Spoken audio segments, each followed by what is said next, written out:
Okay, my opponent once again made the claim that, I don't know what data this was off, I did not hear any both times. They came up and said that if a student does bad, they can take the test again and they will get a higher score. If they work hard, if they're not lazy, they will get a higher score. This is kind of an idealistic claim. According to Kathleen Skeenberg, a spokesman for College Board, the company who distributes the test, says that students who take the SAT twice only increase their scores on average by 30 points. 30 points on the SAT is not very much at all.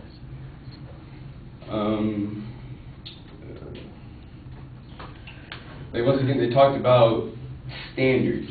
They painted a picture that if we did not have standardized testing, somehow our admissions process and the quality of our students will go down.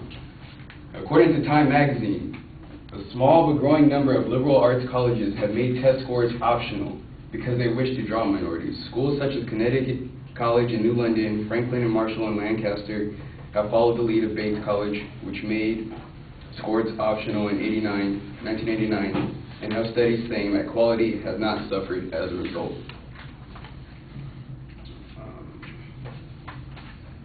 Bob Schaefer, Public Education Director of National Center of Fair and Open Testing, who I'm quoting again, says that he's not claiming that there is no predictive value in the SAT. We're claiming that there are much better ways to predict college success without the negative impacts of testing. Going to the topic of grade inflation, which was brought up, yes, there is grade inflation. Not all high schools are created equal. Not all high schools have the same teachers and what have you. But there are other components that can play into that you don't need an SAT. You don't need a standardized SAT. There's essays, there's interviews, you can take into account academic and non-academic talent and extracurricular activities to assess the worthiness of that individual to come to your institution. An opponent brought up the fact that there is an ACT out there. We are not refuting the fact that there are other tests out there.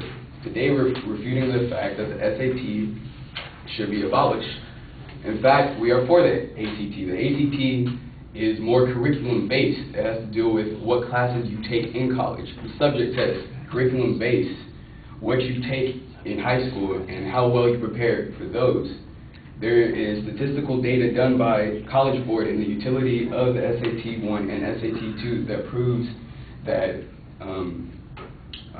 surveys have been done by students that proves that studying X amount of hours has improved their score on the subject test. The same cannot be said for the SAT, however, because this is a reasoning test.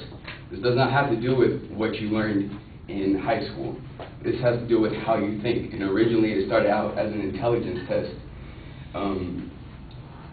Looking back at the original test and how it was made to the new test, minor changes have been made, but essentially it's the same test. There has been some changes in the math portion and some minor changes in the verbal portion, but essentially it is the same test.